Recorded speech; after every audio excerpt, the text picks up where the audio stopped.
Parte 1ª, capítulo 2, Espírito e Matéria. Questão 21. A matéria existe desde toda a eternidade como Deus ou foi criada por Ele em dado momento? Só Deus o sabe. Essa pequena frase mostra-nos, no nosso estado atual de desenvolvimento, temos que ter certos cuidados para não fazermos certas afirmações que podem nos complicar a reencarnação. Há uma coisa, todavia, que a razão vos deve indicar, é que Deus, modelo de amor e caridade, nunca esteve inativo. Por mais distante que lograis figurar o início de sua ação, podereis concebê-lo ocioso um momento que seja? Deus cria de toda a eternidade, Deus é ação. Mas tentar aprofundar muito nisso aí vai deixar a gente mais desestabilizado do que nos edificar alguma coisa. No momento, basta entendermos que só Deus sabe a origem de todo o universo. Compete-nos entender seus mecanismos de funcionamento. Questão 22. Define-se geralmente a matéria como sendo o que tem extensão, o que é capaz de nos impressionar os sentidos, o que é impenetrável. São exatas essas definições? Do vosso ponto de vista, elas o são, porque não falais senão do que conheceis. Mas a matéria existe em estados que ignorais. Pode ser, por exemplo, tão etérea e sutil que nenhuma impressão vos cause aos sentidos. Contudo, é sempre matéria. Para vós, porém, não o seria. A questão da matéria, ela é proporcional aos nossos sentidos, como está mostrando. Então, para nós, o perispírito é invisível, a gente fala ele não é matéria, mas para os espíritos, o perispírito é uma matéria sutil, porque existem qualidades da matéria que estão em estado sutil que nós não percebemos. Portanto, conforme formos desenvolvendo nossos sentidos, nossa capacidade de percepção, de entendimento, vamos entendendo mais a matéria. Na época que foi escrito o Livro dos Espíritos, pouco se conhecia sobre os átomos. Mais à frente foi vendo que os átomos é dividido em núcleo, prótons e nêutrons e mais os elétrons. Depois já viram que existem subpartículas no núcleo. E agora já vem a teoria das cordas. E assim vai para que nós possamos entender esse mecanismo maravilhoso. E um detalhe importante, o elétron, em determinadas circunstâncias, ele é uma matéria, em determinadas circunstâncias ele é onda, em determinadas circunstâncias ele é energia. Portanto, a compreensão da matéria vai avançando à medida que a ciência também vai avançando. Que definição podeis dar da matéria? A matéria é o laço que prende o espírito. É o instrumento de que este se serve e sobre o qual, ao mesmo tempo, exerce a sua ação. Então, a matéria é alguma coisa que nos prende aqui no mundo físico. Nós exercemos sobre ela alguma ação e é exatamente trabalhando matéria que nós vamos buscar a nossa evolução. A definição é simples, mas é uma forma da gente entender essa parte mais transcendente da vida e da matéria. Deste ponto de vista, pode dizer-se que a matéria é o agente, o intermediário com auxílio do qual e sobre o qual atua o espírito. Então, nosso corpo é uma forma de auxiliar ao espírito, do espírito auxiliar ao corpo, ou seja, é um caminho de mão dupla. Um influencia o outro influencia um, para que o espírito possa evoluir. Então, nós temos um corpo físico que é influenciado pelo espírito, que por sua vez também influencia o espírito, é um caminho de mão dupla, e ambos vão se somando para que a gente consiga fazer o processo evolutivo até que o espírito domine plenamente o corpo físico, se não houver intoxicação química, conforme nos mostra hoje a epigenética. Questão 23. Que é o espírito? O princípio inteligente do universo. Princípio inteligente do universo. Então, onde existe um princípio inteligente, tem-se um espírito naquele nível de evolução. Não vamos tentar achar que espírito é só o ser humano. Espírito inteligente, espírito hominal é só no ser humano.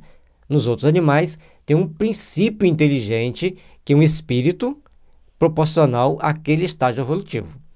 Então, o que é o espírito? o princípio inteligente. Se a planta tem a sua capacidade instintiva de reagir, e hoje nós podemos ver através de equipamentos eletrônicos que a planta, determinadas pessoas chegarem perto dela, elas podem reagir de uma forma negativa ou de uma forma ficar assustada, elas emitem sinais eletrônicos, detectável por equipamentos apropriados, proporcional ao sentimento que a pessoa tem ao chegar perto dela. Então ela tem um princípio inteligente, ela não tem um espírito humano, é um princípio inteligente, certo? Assim como os animais têm seus princípios inteligentes, eles vão estar sempre dentro daquele mesmo padrão de vida, sempre dentro daquele mesmo padrão existencial. Mas é um princípio inteligente, um espírito, que não é humano. O ser humano é o espírito que cria e que desenvolve, a partir do seu intelecto, coisas novas, ele consegue pensar no futuro, ele consegue pensar no passado. E os animais mais bem treinados não conseguem entender bem isso. Qual a natureza íntima do espírito? Não é fácil analisar o espírito com a vossa linguagem. Para vós, ele nada é, por não ser palpável. Para nós, entretanto, é alguma coisa. Ficai sabendo, coisa nenhuma é o nada, e o nada não existe. Então o espírito é alguma coisa que não é palpável aos nossos sentidos físicos, mas é percebido pelos videntes, e entre os espíritos é totalmente percebido, é palpável entre os espíritos. Então, quando eu comecei a estudar a doutrina espírita, eu falei assim, como deve ser um espírito se abraçar? Vai passar um por dentro do outro? Porque a gente vai pensar, já que eles não são matéria, mas na nossa densidade física, ele não é matéria. Mas na densidade física dos espíritos, entre espíritos, do mesmo padrão vibratório, ele é matéria. Então, é um estado vibracional da matéria que os nossos olhos físicos não alcançam. O espírito seria, assim, definido na linguagem atual. 24. Espírito é sinônimo de inteligência? A inteligência é um atributo essencial do espírito. Uma e outro, porém, se confundem num princípio comum, de sorte que, para vós, são a mesma coisa. Então, os espíritos têm inteligência, os espíritos têm padrões de raciocínio inerente ao seu estágio evolutivo. Então, todos os animais vão ter um padrão evolutivo de inteligência. Nos seres humanos também nós temos vários níveis de inteligência, só que nos seres humanos existe o processo kármico, que dentro dos processos evolutivos naturais, uns são mais inteligentes do que outros. Isso está claro. Mas também existe um outro fator. Na karma, há um corpo, quando a pessoa reencarna, ele pode nascer com um corpo físico que lhe permite ser mais inteligente ou menos inteligente, de acordo com a necessidade das provas e das expiações daquele espírito para que eles se regenerem. Questão 25.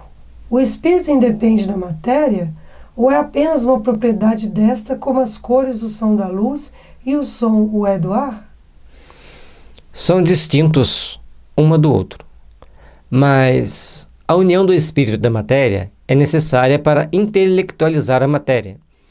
O que a gente pode entender? Quando nós estamos encarnados, nós vamos aglomerando matéria pelos processos de reprodução das células para formar o feto, depois para formar o corpo, depois para a gente nascer, para a gente crescer até os 20 anos, e depois o corpo vai se mantendo até os 40, depois vai se decaindo. O processo natural dos seres humanos varia isso de acordo com um conjunto de fatores intrínsecos a cada raça, a cada cultura, e as condições alimentares da pessoa, e de saúde também.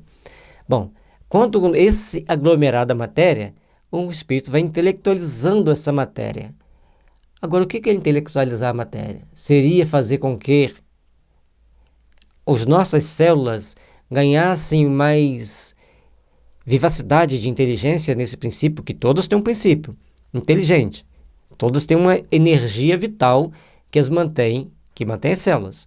Seria, então, uma forma de dar mais vida a essas células para que elas façam melhor seu processo evolutivo? Não podemos afirmar que sim, nem que não, mas ele fala que está intelectualizando a matéria, então está impulsionando o processo evolutivo da matéria também. Essa união é igualmente necessária para a manifestação do espírito? Entendemos aqui por espírito o princípio da inteligência. a abstração feita das individualidades que por esse nome se designam. É necessária a vós outros, porque não tendes organização apta a perceber o espírito sem a matéria. A isto não são apropriados os vossos sentidos. Então, ela é necessária porque nós não percebemos os espíritos de forma suficiente, então a matéria que faz a gente se comunicar. E ainda não temos condições de perceber os espíritos.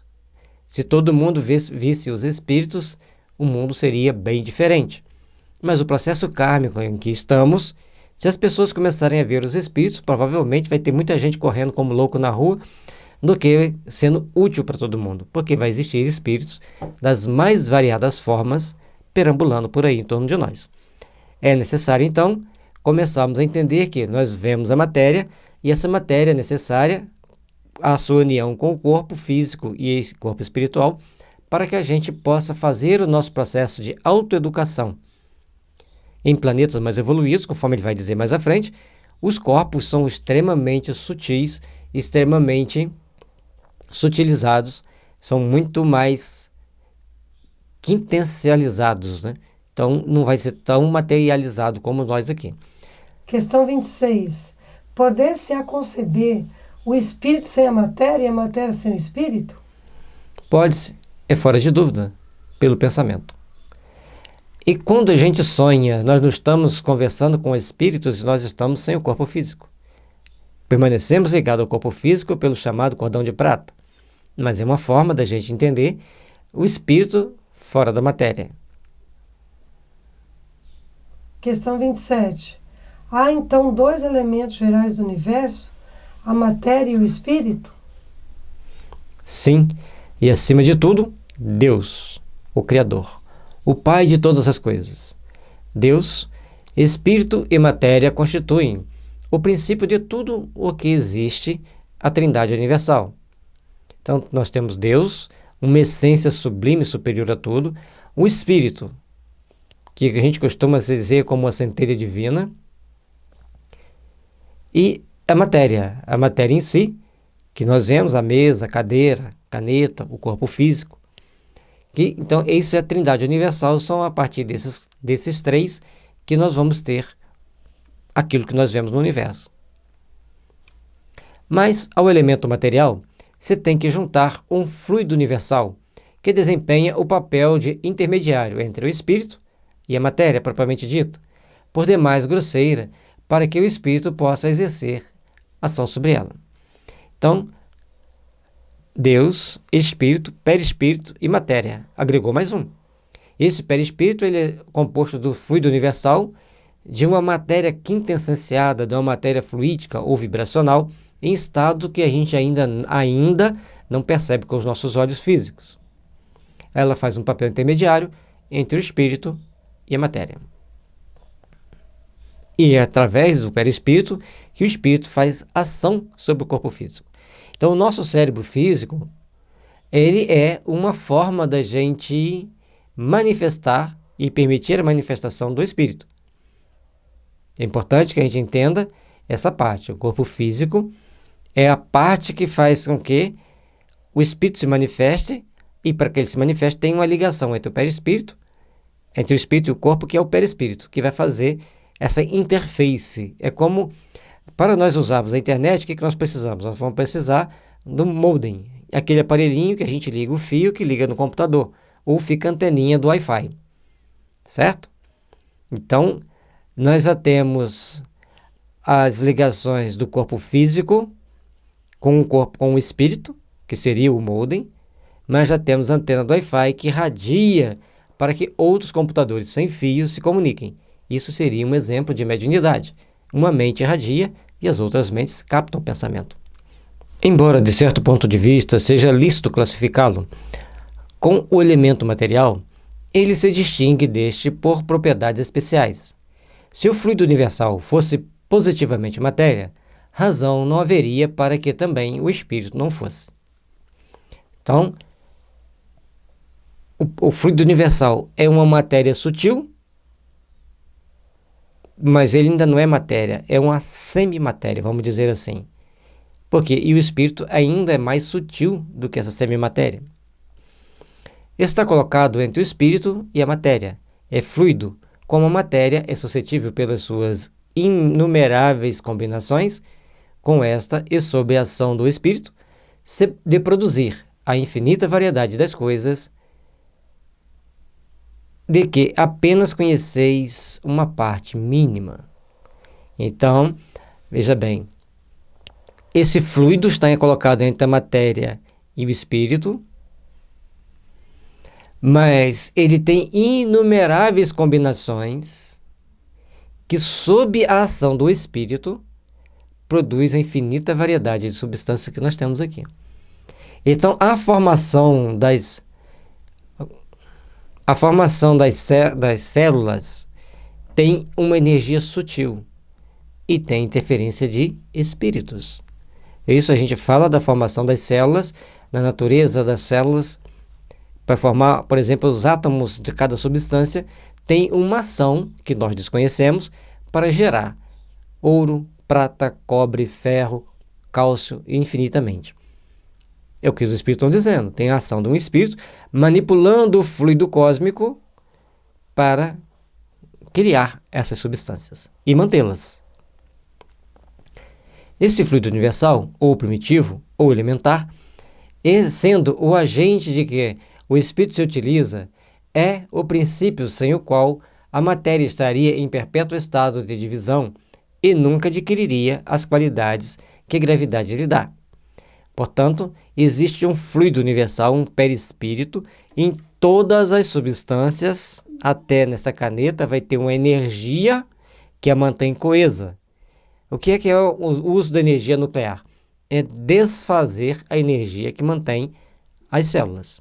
Por isso que ela queima e produz temperaturas elevadíssimas, porque a energia para desfazer uma cadeia de células é muito intensa. Portanto, essa energia que mantém tudo coeso. Não vamos achar que é Deus. São criação de Deus. Não vamos achar que é espírito. É um princípio vital, uma energia vital. Portanto, tudo tem uma energia vital que o mantém coeso. Ou uma energia primitiva que o mantém coeso. E nos seres humanos, nos seres vivos, é energia vital, nos seres imaterial, é uma energia primitiva. Vamos classificar assim para a gente poder entender.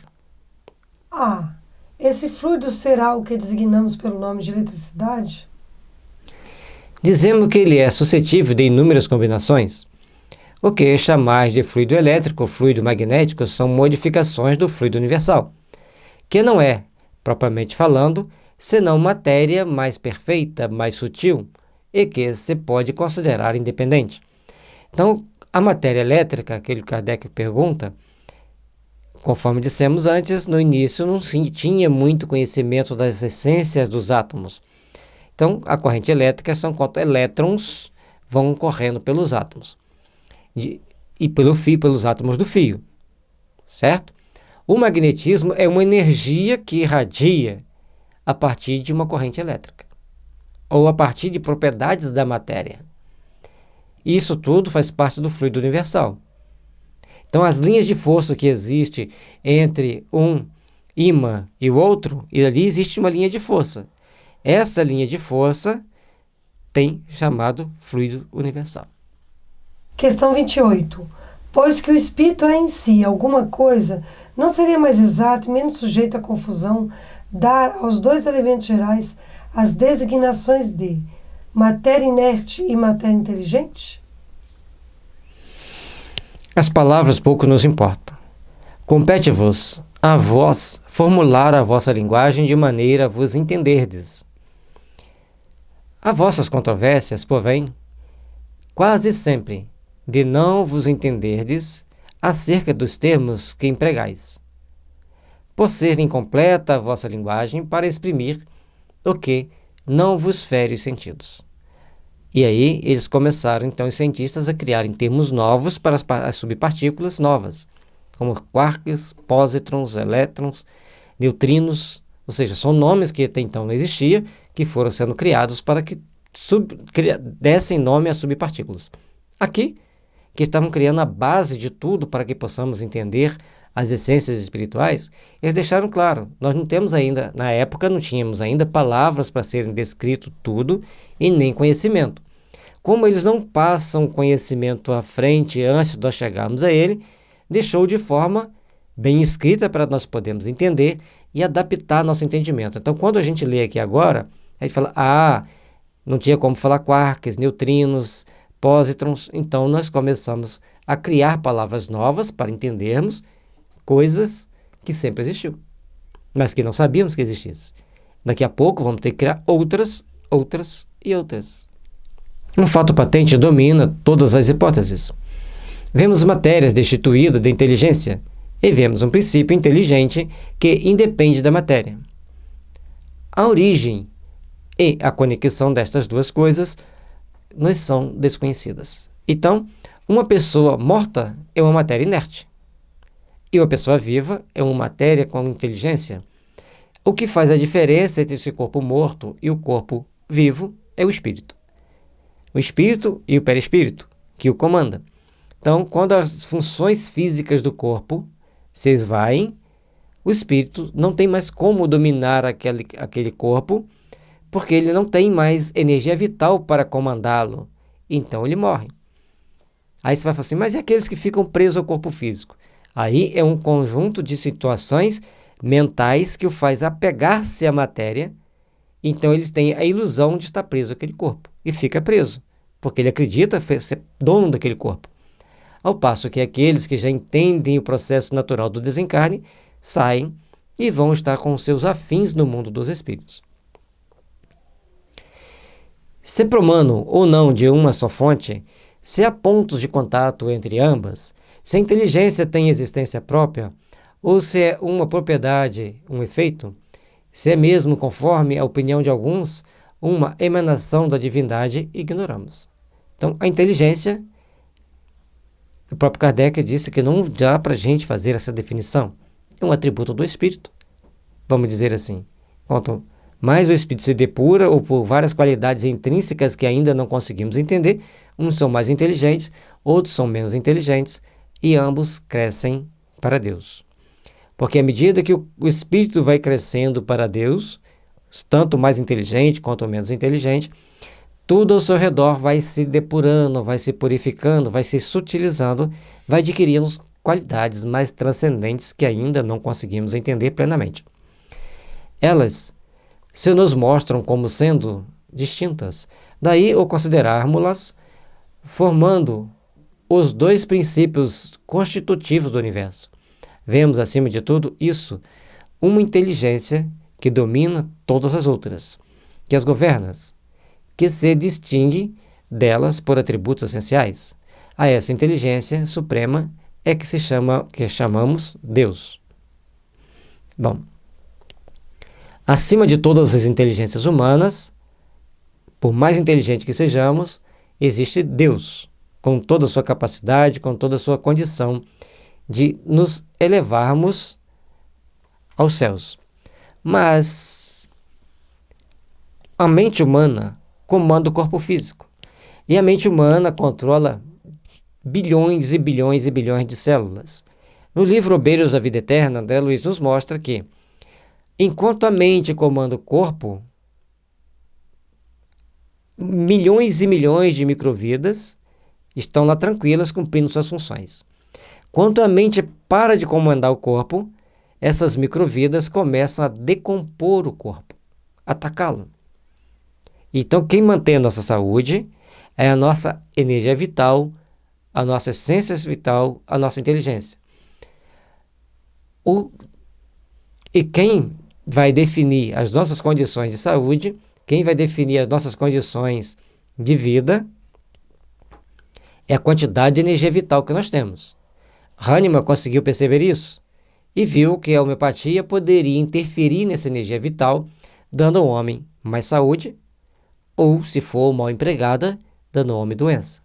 A epigenética, a moderna ciência, que hoje vem estudando um conjunto de fatores que interferem na saúde humana, nos mostra que dentro desses fatores existem várias propriedades que começamos hoje a entender que interferem até mesmo no genoma passável à descendência. Portanto, temos a inteligência, Temos o perispírito, temos a matéria. Se não soubermos usar bem os três, nos complicamos. Isso lembrando sempre que Deus está acima de tudo. Campanha pelo culto do Evangelho no lar. Traga Jesus para dentro de seu lar e estude o Evangelho em família.